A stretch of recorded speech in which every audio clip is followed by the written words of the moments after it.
Voilà, donc on va partager la parole de Dieu. Et c'est vrai que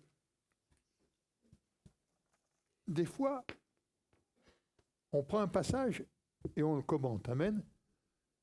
Voilà, tout entier. Notre jargon évangélique, on dit que c'est le style anglais. Hein. Voilà. Mais il y a aussi une autre façon de faire, c'est de prendre un thème et de le partager. Amen. Ce matin, on va utiliser ce deuxième style. On va prendre un thème. On va lire 1 Thessaloniciens, chapitre 4.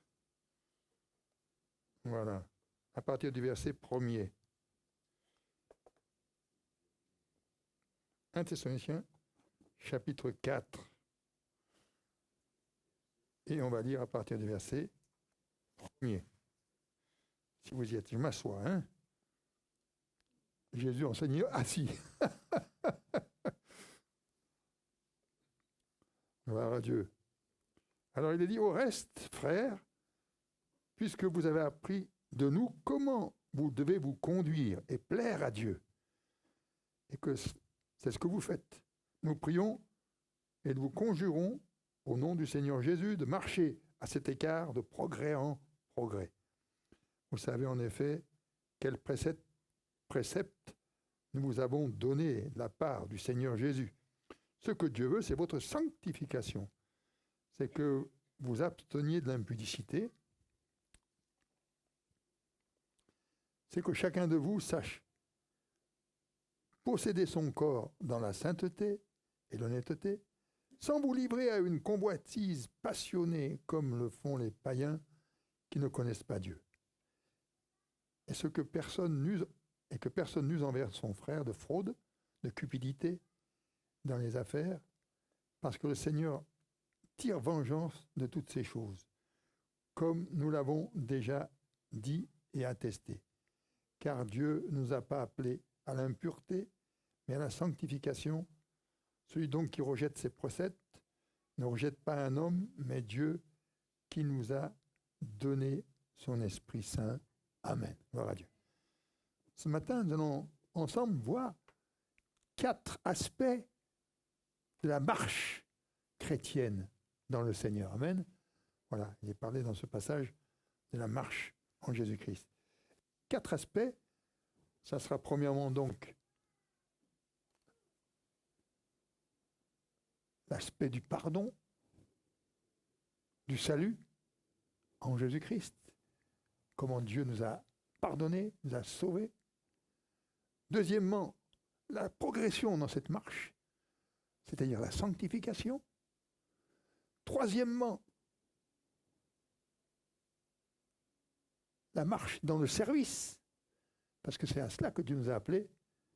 Et quatrièmement, la récompense de cette marche dans le Seigneur. Amen. Alléluia. Donc, premièrement, nous remercions le Seigneur parce que par l'Évangile, nous avons découvert le don de Dieu, le pardon de Dieu, le salut de Dieu. Alléluia. Ça, c'est le premier aspect que nous avons découvert en Jésus-Christ. Alors que nous étions de pauvres pécheurs, nous gémissions sous l'emprise du mal et du péché. Il y avait un poids dans nos vies. L'Écriture nous dit que le péché, c'est David qui dit ça, s'élevait au-dessus de ma tête comme un lourd fardeau, trop pesant pour moi. Mais il y en a un qui nous a déchargé de ce poids et de ce fardeau. C'est celui qui s'appelle Jésus-Christ. En venant sur cette terre, il est venu pour se charger de nos péchés sur la croix du Calvaire. Et c'est lui qui pouvait dire sur cette terre, et il le dit aujourd'hui encore, parce que Jésus-Christ est le même hier, aujourd'hui et éternellement. Venez à moi, vous tous, qui êtes fatigués et chargés, et je vous donnerai le repos. Alléluia.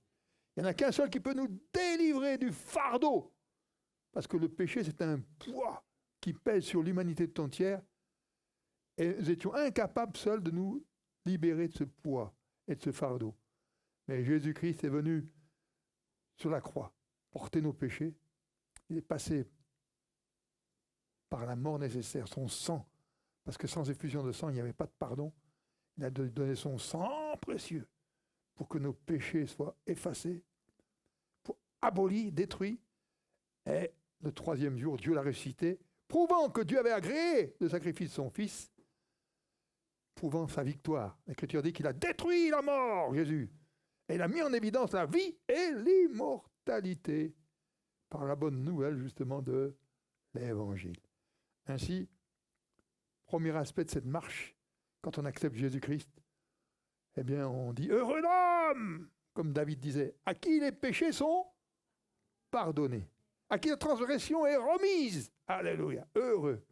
C'est un grand privilège quand on trouve le pardon de nos péchés, quand on trouve la paix avec Dieu et la paix de Dieu. Alléluia. Mais la deuxième étape, l'Écriture dit que nous avons été appelés à marcher dans la sanctification. Comme nous l'avons lu, l'apôtre Paul dit que nous sommes appelés à marcher de progrès en progrès. C'est-à-dire une marche de l'avant, hein, et non pas de l'arrière. Attention. Et c'est pourquoi donc nous sommes appelés à la sanctification. L'Écriture dit que tout ce qui est juste, pur, honorable, vrai, tout ce qui est digne de louange, soit l'objet de vos pensées. Amen. Ça, c'est la sanctification. Jésus l'a dit bien clairement, heureux. Matthieu 5, 8, si je ne me trompe pas de référence, ceux qui ont le cœur pur, parce que ceux-là verront Dieu. Amen. L'Écriture nous met en garde, attention. Hein. L'Écriture nous dit, plusieurs diront, dit Jésus dans Matthieu 7, en ce jour-là, n'avons-nous pas prophétisé en ton nom, chassé les démons en ton nom, fait des miracles en ton nom? Et pourtant Jésus leur dira, retirez-vous de moi, vous qui commettez l'iniquité. Donc c'est des gens qui malheureusement, après avoir entendu, reçu l'Évangile, l'ont en quelque sorte mis de côté, sont tombés dans l'iniquité. Attention, on n'est pas sauvés par nos mérites. Nous sommes tous des pécheurs, sauvés par grâce. Mais si nous vivons dans la pratique du péché, dans le mensonge, le vol, l'impudicité, l'adultère, alors attention, nous allons aller vers la perdition et la condamnation éternelle. C'est pourquoi nous sommes sauvés par grâce, amen, et nous marchons dans la lumière comme il est lui-même dans la lumière, amen, et chaque fois que nous égarons, que nous trébuchons, nous disons Seigneur, pardonne-moi. Parce que si nous confessons nos péchés, il est fidèle et juste pour nous les pardonner. Et nous allons rentrer dans le ciel, non pas par nos mérites, mais par les mérites de Jésus. Alléluia. Que tout ça soit bien équilibré. Mais néanmoins, quand on a été pardonné, eh bien nous ne pratiquons plus le péché, le mensonge, le vol, l'impudicité, etc. Parce que toutes ces choses nous mènent à la perdition éternelle. Donc l'Écriture est formelle. Elle dit que sans la sanctification, nul ne verra le Seigneur. Donc après avoir reçu Jésus comme sauveur, nous marchons dans ses voies. Et lorsque nous trébuchons, nous disons « Pardonne-moi Seigneur », et Dieu nous pardonne et nous relève. Et ainsi, nous allons rentrer dans le ciel par grâce. Parce que Jésus a été fait pour nous sagesse, 1 Corinthiens 1,30, justice, sanctification et rédemption. Et c'est par lui, par ses mérites, que nous allons demain hériter du ciel et de la vie éternelle. Amen. Mais troisièmement, maintenant, nous qui sommes sauvés, nous qui sommes en Jésus-Christ, le Seigneur nous a choisis pour être ses témoins. Amen. Le Seigneur dira, vous recevrez une puissance de Saint-Esprit et vous serez mes témoins. À Jérusalem, en Judée, en Samarie, jusqu'aux extrémités de la terre. L'Écriture est formelle, elle dit que nous avons été créés en Jésus-Christ pour des bonnes œuvres que Dieu a préparées d'avance pour chacun d'entre nous. Moi, je ne peux pas accomplir vos bonnes œuvres, mais vous ne pouvez pas accomplir les miennes. Chacun d'entre nous, Dieu a un programme pour nous et nous devons servir dans ce programme. On ne peut pas aller n'importe où et faire n'importe quoi. l'Écriture dit que chacun marche dans la part qui lui a été faite, dans l'appel qu'il a reçu de Dieu. Amen. Chacun d'entre nous, nous avons une part dans l'œuvre du Seigneur. Et nous avons un service dans l'œuvre du Seigneur. D'autres sont des disciples, c'est vrai. De ces disciples sortent des diacres, des anciens, des ministères dont, selon Éphésiens 4:11. Mais nous devons être donc des serviteurs dans la part que Dieu nous a faite, afin que nous puissions demain recevoir une récompense du service que nous aurons pu accomplir. Et l'apôtre Paul, qui était un homme terrible avant de connaître Jésus-Christ, oui ou non? L'Écriture dit qu'il respirait la menace et le meurtre contre les disciples du Seigneur. Il a été arrêté sur le chemin de Damas.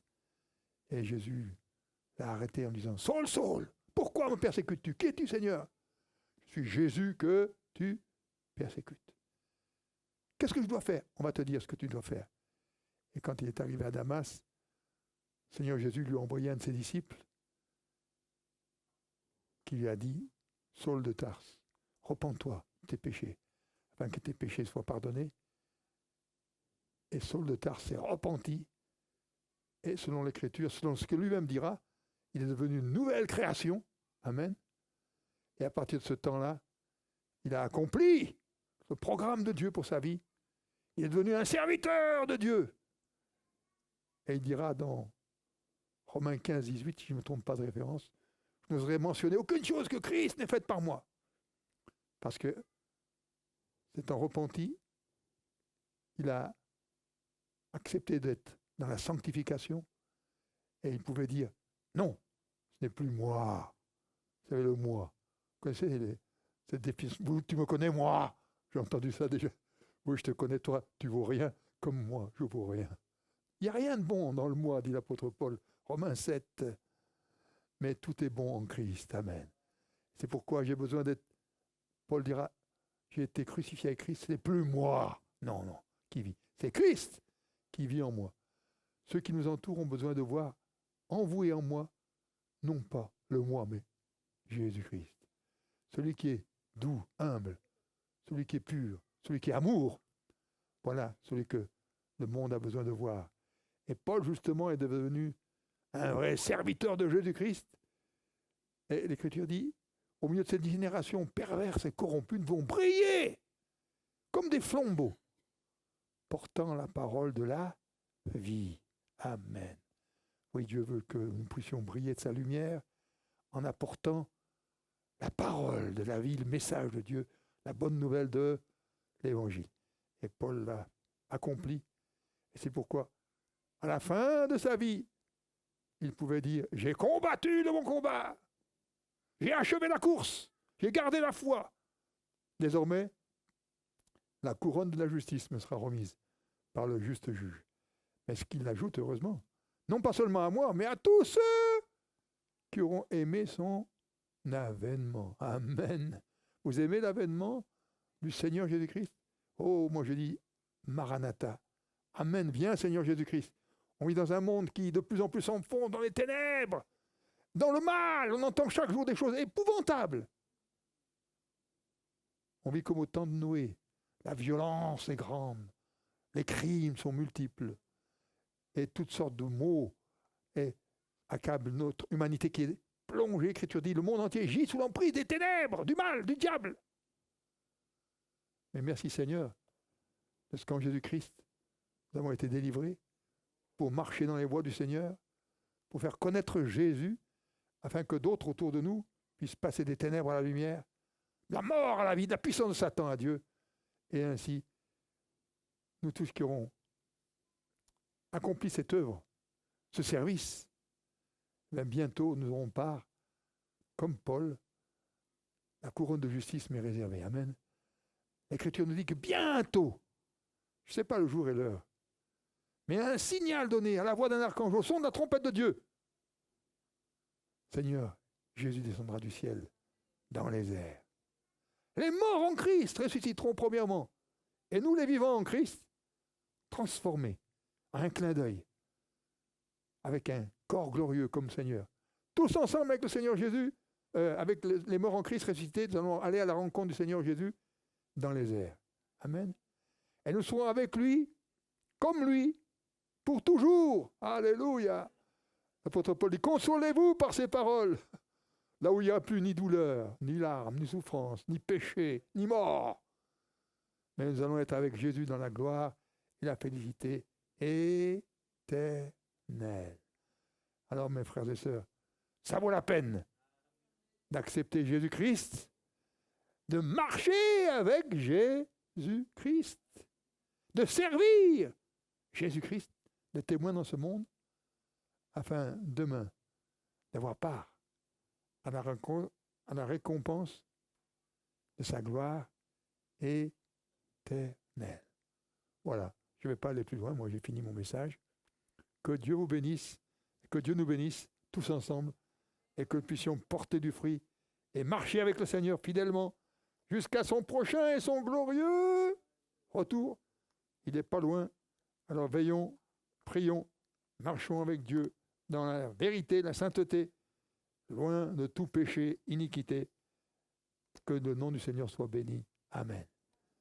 Père Céleste, nous t'adorons, parce que par Jésus-Christ, tu es venu nous chercher, nous sauver. Et nous ayant pardonné, tu as fait de nous tes enfants. Et merci Seigneur de ce que nous pouvons dans ce monde de ténèbres briller comme des flambeaux portant le message de la vie. Aide-nous à être des témoins qui portent la parole de Dieu, le message de Dieu, et que par notre témoignage, beaucoup d'hommes et de femmes découvrent encore le pardon, le salut, la vie éternelle en Jésus-Christ. Jusqu'à ton prochain glorieux retour, car tu reviens bientôt. Tu es à la porte. Alors Seigneur, nous voulons être prêts pour ton prochain retour en étant remplis de Saint-Esprit, comme tu le dis dans ta parole. Au nom de Jésus. Merci Seigneur. Alléluia. Amen. Que Dieu vous bénisse, frères et sœurs.